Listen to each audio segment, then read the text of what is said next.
அஸ்ஸலாமு அலைக்கும் வலைக்கும் அஸ்ஸலாம் வரஹ்மத்துல்லாஹி வ பரகாத்துஹு. இமாம் ஷாஃபி ரஹ்மத்துல்லாஹி அவர்கள் பாகம் 4 ஹாரூன் ரஷீதுடைய மாளிகையில். அவர்கள் என்னை ஹாரூன் ரஷீதுடைய மாளிகைக்கு அழைத்து சென்றார்கள். நான் அரச மாளிகைக்குள் நுழைந்த போது அங்கே சிம்மாசனத்தில் கம்பீரத்துடன் ஹாரூன் ரஷீத் உட்கார்ந்திருக்க கண்டேன். நான் உள்ளே சென்று எந்த கூச்சமும் இன்றி தெளிவாக உயர்ந்த துணியில் கூறினேன், அஸ்ஸலாமு அலைக்கும். நான் நடந்து கொண்ட முறை கலிபா அவர்களுக்கு மிகவும் பிடித்து விட்டது. என்னை உட்காருமாறு சாடை செய்தார்கள். நான் சர்வ சாதாரணமாக உட்கார்ந்தேன். பேச்சு துவங்கியது. கலிபா அவர்கள் கேட்டார்கள், தாங்கள் காசிம் வம்சத்தை சார்ந்தவர்களா? ஆம், நான் காசிமி தான் என்று கூறினேன். கலிபா அவர்கள் கேட்டார்கள், தாங்கள் தங்கள் பரம்பரையை கூற இயலுமா? ஆம், ஏன் இயலாது? என் பரம்பரை முழுவதையும் கூறியதோடு மட்டுமல்லாமல் ஆதம் அலைஹிஸ்ஸலாம் வரை என் தலைமுறையை கூறி முடித்தேன். கலிபா அவர்கள் வியப்புடனும் மகிழ்ச்சியுடனும் சந்தேகமின்றி ஒரு முத்தலிப் வம்சத்தவரால் தான் இவ்வளவு தெளிவாகவும் விவேகமாகவும் சொல்ல முடியும் என்று கூறினார்கள். பிறகு கலிபா அவர்கள் என்னிடம் வந்து கேட்டார்கள், நான் தங்களை முஸ்லிம்களின் நீதிபதியாக நியமனம் செய்து என் ஆட்சியில் தங்களை இணைத்துக் கொள்ள விரும்புகின்றேன். தாங்கள் இறை தூதரின் வழிமுறைப்படியும் உம்மத்தின் ஒருமித்த கருத்தின் அடிப்படையிலும் தங்களுடையவும் என்னுடையவும் ஆணையை பிரயோகிக்கும் பணியை ஒப்புக்கொள்வீர்களா என்று கேட்டார்கள். நான் சற்று சிந்தித்தேன். பிறகு மிக துணிச்சலுடன் தற்கால சூழ்நிலையில் அரசாங்கத்தில் பங்கேற்று ஒரு நாள் கூட நீதிபதி பதவி வகிப்பதை நான் விரும்பவில்லை என்று கூறினேன். என்னுடைய வார்த்தைகளை கேட்ட கலிபா அவர்கள் அதிர்ச்சியுற்று நீண்ட நேரம் வரை அழுது கொண்டிருந்தார்கள். இக்காட்சியை கண்டு மாளிகையில் இருந்தவர்கள் கலக்கம் அடைந்தார்கள். கண் ஜாடைகளால் நான் நடந்து கொண்ட முறை சரியில்லை என்று எனக்கு சுட்டி காட்டினார்கள்.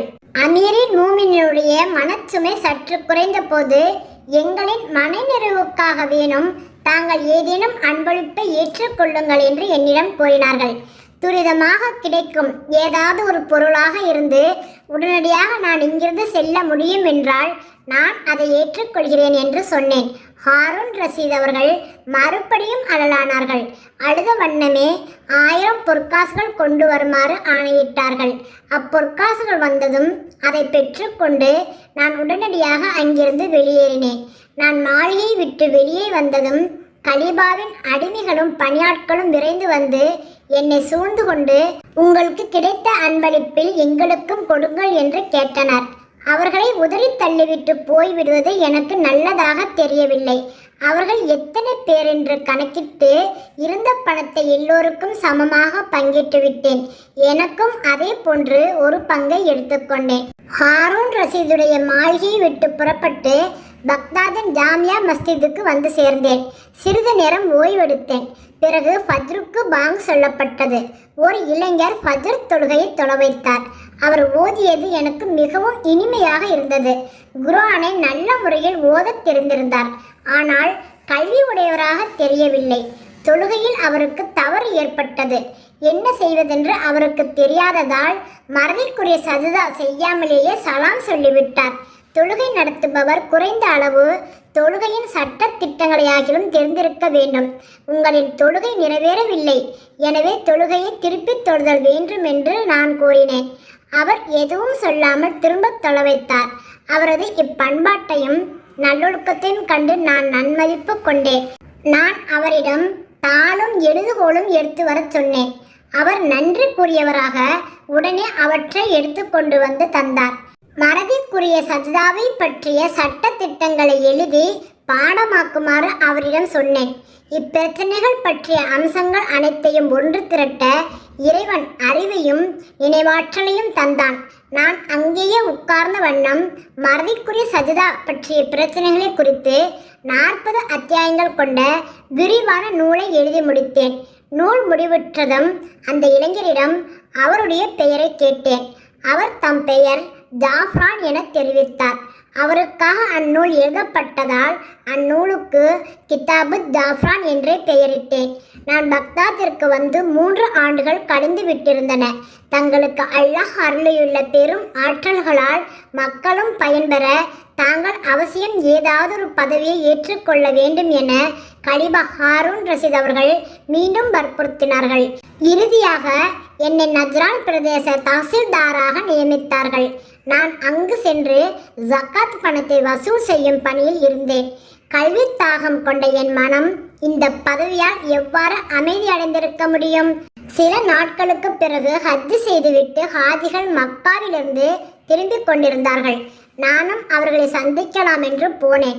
அவர்களிடம் இமாம் மாலிக் அவர்களை பற்றியும் என் சொந்த ஊரை பற்றியும் விசாரிக்கலாம் என்ற எண்ணத்துடன் சென்றிருந்தேன். மதனாவிலிருந்து வந்து கொண்டிருந்த ஒரு இளைஞரை சந்தித்தேன். தூரத்தில் இருந்து கொண்டே சாடையாக அவருக்கு சலாம் செய்தேன். அவர் தம் ஒட்டகத்தை நிறுத்தி என் பக்கம் திரும்பினார். நான் அவரை நெருங்கி இமாம் மாலிக் அவர்களை பற்றியும் மக்காவின் நிலைமைகளை பற்றியும் விசாரித்தேன். இறைவன் உதவியால் எல்லோரும் சுகமாக இருக்கிறார்கள் என்று அவர் கூறினார். அவருடைய இந்த சுருக்கமான விடை எனக்கு திருப்தியை தரவில்லை. எனவே திரும்பவும் இமாம் மாலிக் அவர்களை பற்றி கேட்டேன். சுருக்கமான விடை தரட்டுமா அல்லது விரிவாக சொல்ல வேண்டுமா என்று அந்த இளைஞர் கேட்டார். சுருக்கமாகவே பதில் சொல்லுங்கள் போதும் என்று நான் சொன்னேன். இமாம் மாலிக் நல்ல வசதியுடன் வாழ்கிறார்கள், வளமான வாழ்க்கை நடத்துகிறார்கள். இறைவன் அவர்களுக்கு நிறைய அருளியிருக்கின்றான் என்று அவர் சொன்னார். இமாம் மாலிக் அவர்கள் செல்வந்தர் ஆகிவிட்டார்களா என்று நான் வியப்புடன் கேட்டேன். ஆம், மிக பெரிய செல்வந்தராக இருக்கிறார்கள். மிக உயர்ந்த அந்தஸ்துடன் மஸ்ஜிதே நபவியில் ஹதீஸ் கலையை கற்றுத் தருகிறார்கள் என்று அவர் சொன்னார். இமாம் அவர்களை மீண்டும் சந்திக்க வேண்டும் என்ற பேராவல் என் உள்ளத்தில் பொங்கி எழுந்தது. மிக ஏழ்மையான நிலையில் அந்த இறையடியாரை பார்த்திருந்தேன். செல்வ செழிப்பில் அந்த நல்லடியார் எந்த நிலைமையில் இருக்கிறார் என்று பார்க்க வேண்டுமென தோன்றியது. நான் மௌனமாக இருப்பதைக் கண்ட அந்த இளைஞர் நான் இமாம் மாலிக் அவர்களை சந்திக்க விரும்புகின்றேன் என்பதை உணர்ந்து கொண்டார் போலும். தாங்கள் ஈராக்கை விட்டு செல்வது இங்குள்ளவர்களுக்கு பெரும் வேதனையை தரும். என்னால் தங்களை பிரிந்திருப்பதை பற்றி நினைத்தும் பார்க்க இயலாது என்று அந்த இளைஞர் சொன்னார். தாங்கள் போய்த்தான் ஆக வேண்டும் என்று கருதுவீர்களானால் என்னிடம் இருக்கும் பணம் முழுவதும் தங்களுக்குரியதே. தாங்கள் அதை பெற்று தங்கள் பயணத்துக்குரிய ஏற்பாடுகளை செய்யுங்கள் என்று கூறியதோடு பணம் நிறைந்திருந்த ஒரு பையையும் என்னிடம் நீட்டினார். அதை ஏற்றுக்கொள்ளும்படி வற்புறுத்தினார். நான், தம்பி, முழுவதையும் எனக்கு தந்து விட்டீர்களானால் நீங்கள் உங்கள் தேவைகளுக்கு என்ன செய்வீர்கள் என்று நான் கேட்டேன். தாங்கள் அதை பற்றி கவலைப்படாதீர்கள், என் செல்வாக்கினால் நான் எவ்வளவோ சம்பாதித்துக் கொள்வேன் என்று அவர் சொன்னார். எனக்கு பணம் தேவையாக இருந்தும் அவ்வாறு முழுவதையும் பெற்றுக்கொள்ள நான் விரும்பவில்லை. என் தேவைக்கேற்பவாவது நான் பெற்றுக்கொள்ள வேண்டும் என்று அவர் வற்புறுத்தவே நான் அந்த பையில் இருந்த பணத்தில் பாதியை எடுத்துக்கொண்டு என் பயணத்திற்கு தயாரானேன். சில நாட்களில் நான் ஹூரான் என்ற இடத்தை அடைந்தேன். அன்று வெள்ளிக்கிழமை. அன்று குளிப்பது சிறப்பானதாக இருக்கும் என்பதால் நான் குளிக்க விரும்பினேன். அதற்கு முன்னால் முடிவெட்டி கொள்ளலாமே என்ற எண்ணம் ஏற்பட்டது. அதனால் முடி திருத்துபவரிடம் சென்று முடிவெட்டுமாறு கூறினேன். அவர் எனக்கு பாதி தலைவரை தான் முடிவெட்டியிருப்பார். அச்சமயம் அந்த ஊரில் உள்ள செல்வந்தர் ஒருவர் அங்கே வந்தார். முடி திருத்துபவரை அந்த செல்வர் அழைத்ததும் அவர் என்னை அரைகுறையாக விட்டுவிட்டு அந்த செல்வந்தருக்கு வேலை செய்ய சென்று விட்டார். சற்று நேரத்திற்கு பிறகு வந்து இவ்வூர் பிரமுகர் ஒருவர் வந்து விட்டார். அவருக்கு வேலை செய்ய நான் அவசியம் போக வேண்டியதாயிற்று. இப்பொழுது நீங்கள் முடிவெட்டி கொள்ளுங்கள் என்று என்னை அழைத்தார். நான் முடிவெட்டி கொள்ள மறுத்து விட்டேன். முடி திருத்துபவர் நான் சொன்னதை லட்சியப்படுத்தாமல் தன் வேலையை செய்யலானார். எனக்கு அது மேலும் வெறுப்பூட்டியது. ஆனால் என்னால் என்ன செய்ய இயலும்? நான் குளியல் அறையிலிருந்து வெளியே வந்தேன். என்னிடம் இருந்த பணம் முழுவதையும் அந்த முடிதிருத்தும் கலைஞரிடம் கொடுத்துவிட்டு, நீ பெரிய மடத்தனம் செய்துவிட்டாய், எந்த வேற்றூரானையும் இழிவாக நினைக்காதே என்று சொன்னேன். அவர் அந்த பெரும் தொகையை பார்ப்பதும் என்னை பார்ப்பதுமாக இருந்தார். என்ன செய்வதென்றே அவருக்கு புரியவில்லை. அவருடைய தவறான நடத்தையை நான் படித்து கொண்டிருந்தேன். இந்த வேடிக்கையை பார்க்க மக்கள் கூட்டம் கூடிவிட்டார்கள். என்னை பார்த்து ஒரு முடி திருத்துபவனுக்கு இவ்வளவு பெரிய தொகை கொடுப்பார்களா? மிக விந்தையான மனிதராக தோன்றுகிறாரே என்று என்னை பற்றி குறை பேசிக்கொண்டனர். இந்த வேடிக்கை நடந்து கொண்டிருக்கும் போது அவ்வூரின் மற்றொரு தனவந்தர் குளியலறையை விட்டு வெளியே வந்தார். அவருடைய வேலையாட்கள் அவருடைய வாகனத்தை கொண்டு வந்து முன் நிறுத்தினர். நான் அங்கே அந்த முடி திருத்துபவரை வேகமான துணியில் அதட்டிக் கொண்டிருந்தேன். என் குரலை கேட்டதும் அந்த மனிதர் வாகனத்தை விட்டு இறங்கி என்னிடம் வந்து, தாங்கள் சாஃபிதானே என்று கேட்டார். ஆம், நான் சாஃபிதான் என்று பதில் சொன்னேன். என் பதிலை கேட்டதும் அவர் தம் வாகனத்தை எனக்கு கொடுத்து அதில் ஏறி தன் வீட்டிற்கு வருமாறு அழைத்தார். நான் தயக்கமின்றி அதில் ஏறி அமர்ந்தேன். வேலையால் முன்னே செல்ல நான் குதிரை மீதேறி சென்று கொண்டிருந்தேன். அங்கே நின்று வேடிக்கை பார்த்து கொண்டிருந்தவர்கள் வியப்புற்றனர். இந்த விந்தையான வெளிநாட்டார் யாராயிருப்பார்? தன் பணம் முழுவதையும் எடுத்து வெளியூரிலுள்ள ஒரு முடி திருத்துவோனுக்கு கொடுத்து விட்டார். அவரை இவ்வளவு பெரிய தனவந்தர் தன் வாகனத்தை கொடுத்து கண்ணியப்படுத்துகிறாரே என்று அதிசயித்தனர். சிறிது நேரத்தில் நாங்கள் அந்த செல்வரின் இல்லத்தை அடைந்தோம். சில வினாடிகளில் அவரும் அங்கு வந்து சேர்ந்தார். அவருடைய மகிழ்ச்சியையும் அவர் எனக்கு செய்யும் மரியாதையையும் கண்டு நான் வியப்படையலானேன். இவ்வளவு பெரிய மரியாதை கொடுக்கும் இவர் யார் என நினைத்த வண்ணம் இருந்தேன். சிறிது நேரத்தில் உணவு பரிமாறப்பட்டது. வகை வகையான உணவுகள் வைக்கப்பட்டன. அந்த செல்வந்தரை தண்ணீர் கொண்டு வந்து என்னை கையை கழுவுமாறு கூறினார். நான் கையை கழுவிவிட்டு உட்கார்ந்து கொண்டேன். ஆனால் உணவை தொடவில்லை. என்ன நடந்தது? தாங்கள் உடம்புக்கு என்ன என்று அவர் மிக பணிவுடன் வினவினார். நான் சாப்பிட மறுத்து ஒதுங்கி உட்கார்ந்து கொண்டேன். அவர் திடுக்கிட்டு, ஏன், என்ன நடந்தது? தயவு செய்து கூறுங்கள் என்று வேண்டினார். தாங்கள் என்னை எவ்வாறு புரிந்து கொண்டீர்கள் என்று சொல்லாத வரை நான் சாப்பிடப் போவதில்லை என்று சொன்னேன்.